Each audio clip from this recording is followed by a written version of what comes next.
Mga kababayan, kamusta po? Si Kamanong po ay inyong lingkod. Muli na naman pong nagbabalik para po magkomento po sa inyo dito po sa Tambahay mga kabayan. Samahan niyo po inyong lingkod at sana po nasa maayos po kayong kalagayan lahat mga kababayan. Mag-umpisa na po tayo mga kababayan. Komentuhan po natin ito pong tinatawag na pambansang asong ulol umano at sundalong kanin daw po umano. At tinatawag din pong napakahusay daw po nitong humimod lalo-lalo sa mga isinuka na niya umano. At napakahusay daw po nito kumain ng balimbing na prutas mga kababayan. Ito po, dito po mga kababayan ay mapapatunayan po natin na talagang takot na po sila. At dito rin po mapapatunayan natin na talaga pong wala po silang ebidensya at mga gawa-gawa lang po ang paratang nila sa Vice President Sara Duterte para po ito masabi na ito po ay kurap at mapabagsak po nila. Ngayon po, mga kabayan, natatakot na po sila. Kaya po, mismo po itong pambansang asong ulol umano ay nananawagan na po ng pagkakaisa na magsanib puwersa na raw po sila. Ang dilaw, pink, at ang pula. At kasama pa yata ang makakaliwa, mga kabayan. At pati yata ang mga pulburon Lord. Baka kasama na nila umano. Pati po ang mga smuggler yata at mga oligarkiya yata umano ay magsama-sama na yata sila para po hindi manalo sa 2028 ang ating Vice President Sara Duterte. Pakinggan po natin ang tinatawag umano na pambansang asong ulol at sundalong kanin, mga kababayan. Pakinggan po natin siya sa kanyang panawagan. Ano po, ang dun sa hanay ng mga middle forces na tinatawag ko, merong selection committee nagaganap sa kasalukuyan at eventually may mga criteria sa pagpili at pag natapos yung proseso na yan, itutulak nila yung preferred candidate from the middle forces.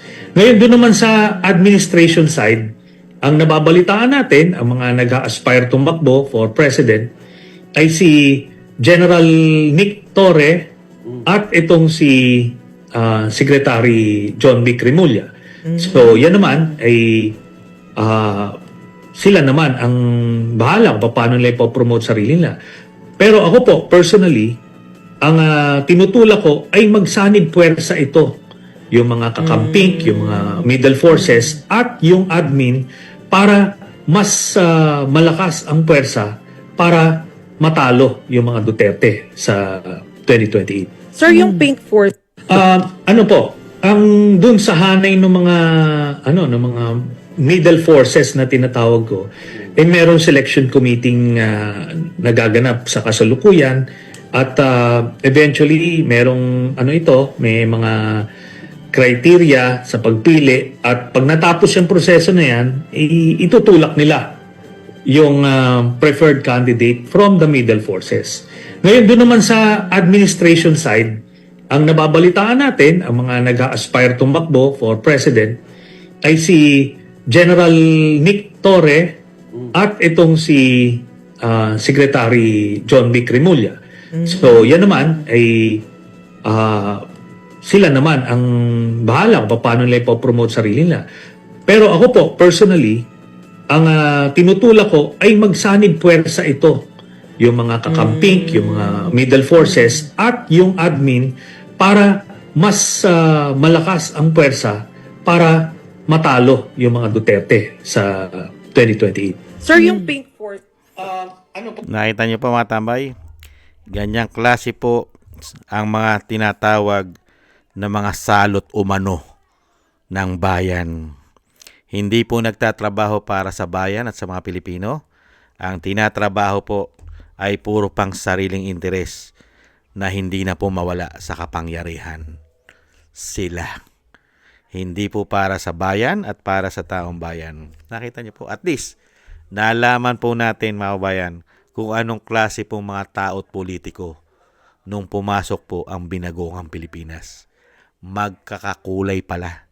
Kahit po sabihin pala natin o sabihin nila na may kulay pula, may kulay pink, may kulay dilaw, iisa pala.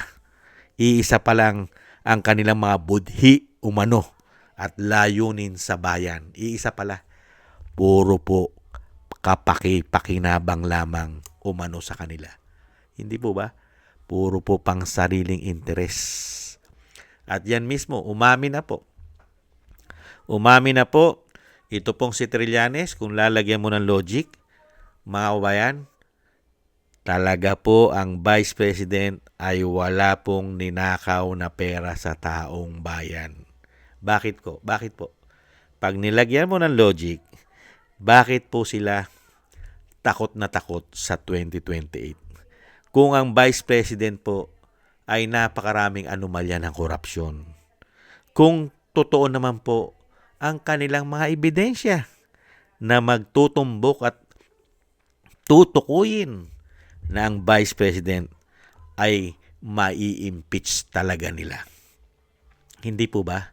Bakit ngayon kailangan pa ng joint forces ng kakamping at sasama po dyan ng dilaw umano?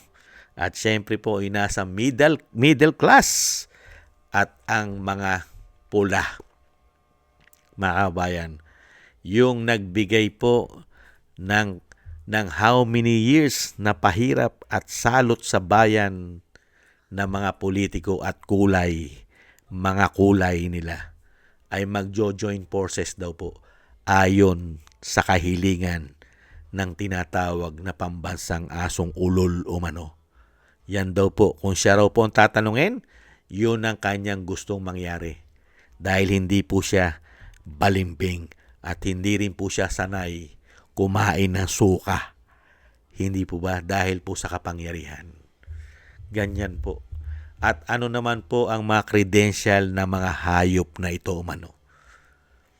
Mahigit 3 taon, mag-4 na taon na issue ng korupsyon at pamumulitika, paglilingkod, pagnanakaw, pamumulitika.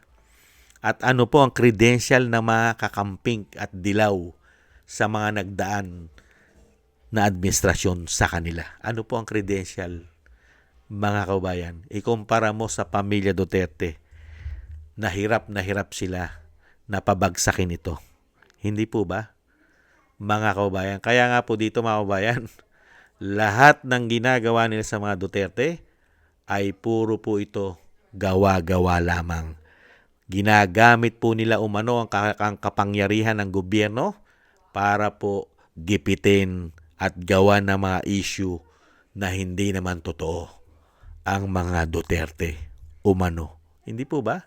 Dahil dito, mga kabayan, kung ang Vice President Sara Duterte ay napakarami na pong nagbintang, naninakaw, korupsyon, hindi po ba? Pati nga po, mga taong simbahan, pare, madre, meron.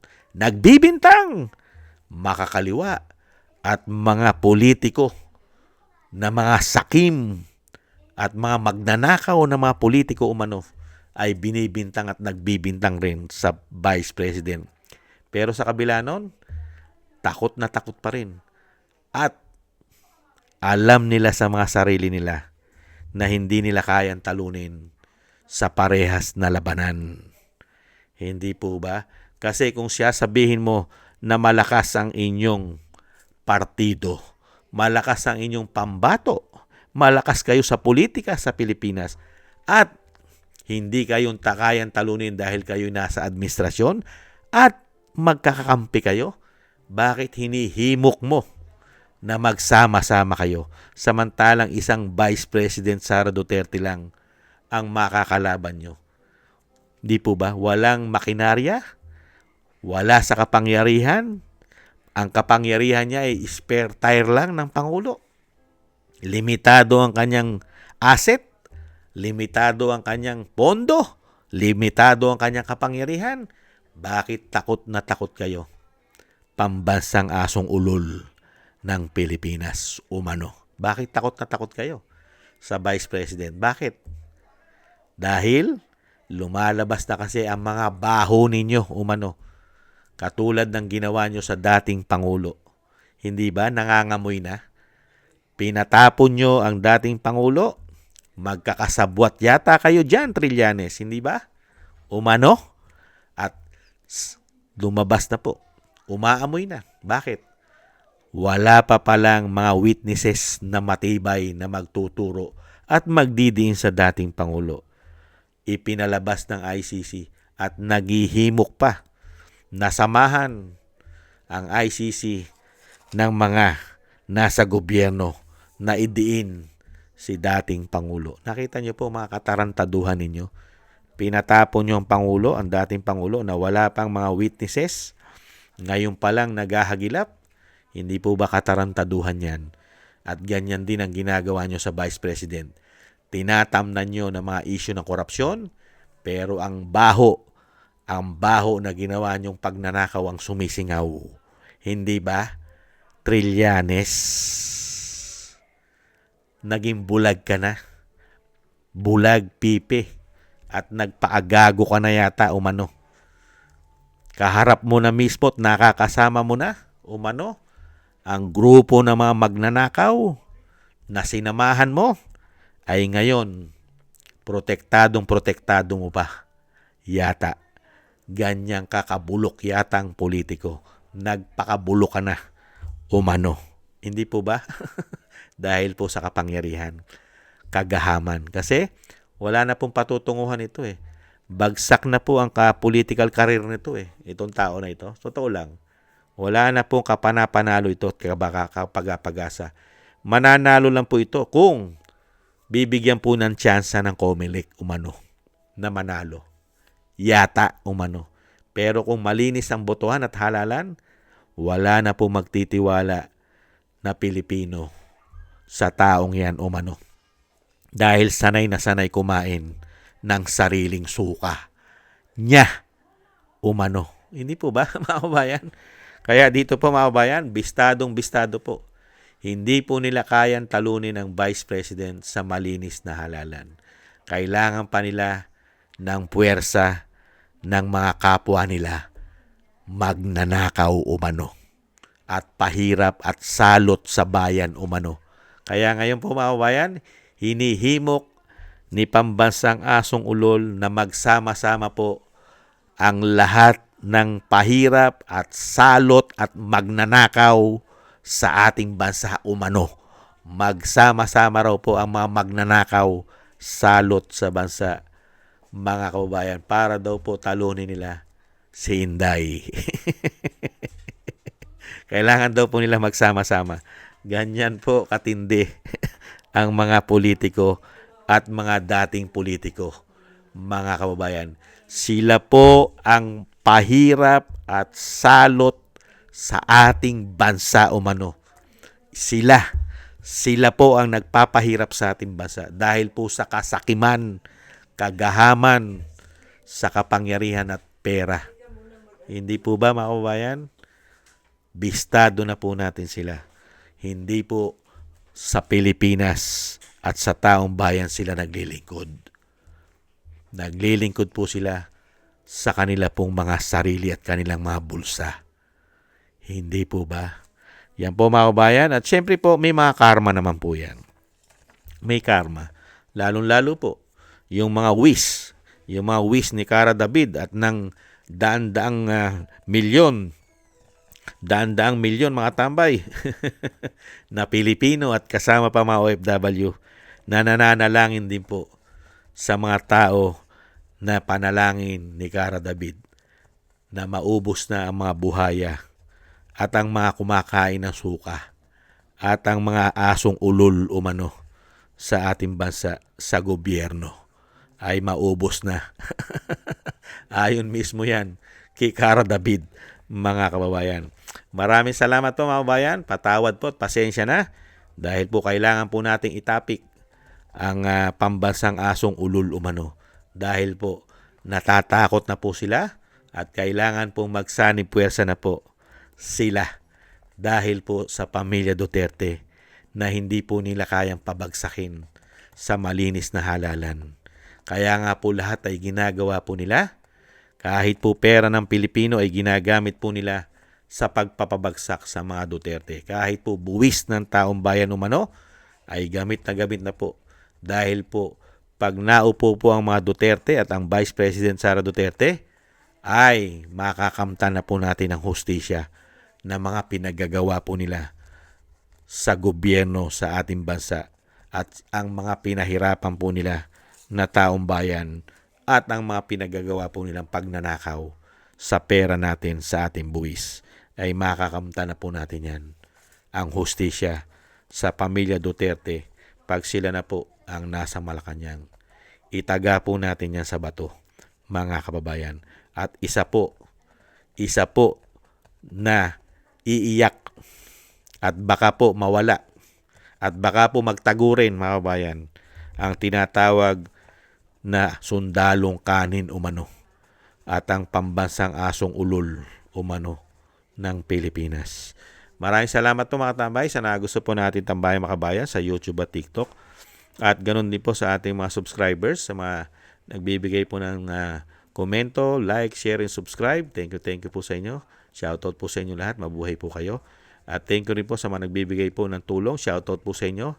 Kay Eric Hershaw ng Canada, Kingston ng Hong Kong, si Jake Yahut ng Maisog, California, USA, Gina Ray Solidides ng Berlin, Germany, Julieta Silona ng Sydney, Australia, ako si Phil Am, si Annie Jo, si Gay at Shena, si Balance Vision TV, Nancy Lumampaw, at si Tatay Nick ng Canada. Maraming salamat po mga kabayan. Thank you po sa inyo po mga tulong at biyaya. Shoutout po sa inyo lahat at maingatan po kayo sa inyo pong mga paggawa. Maraming salamat po mga kabayan. God bless po. Ingat-ingat po tayong lahat. Tiis-tiis lang po. Thank you po. Bye-bye.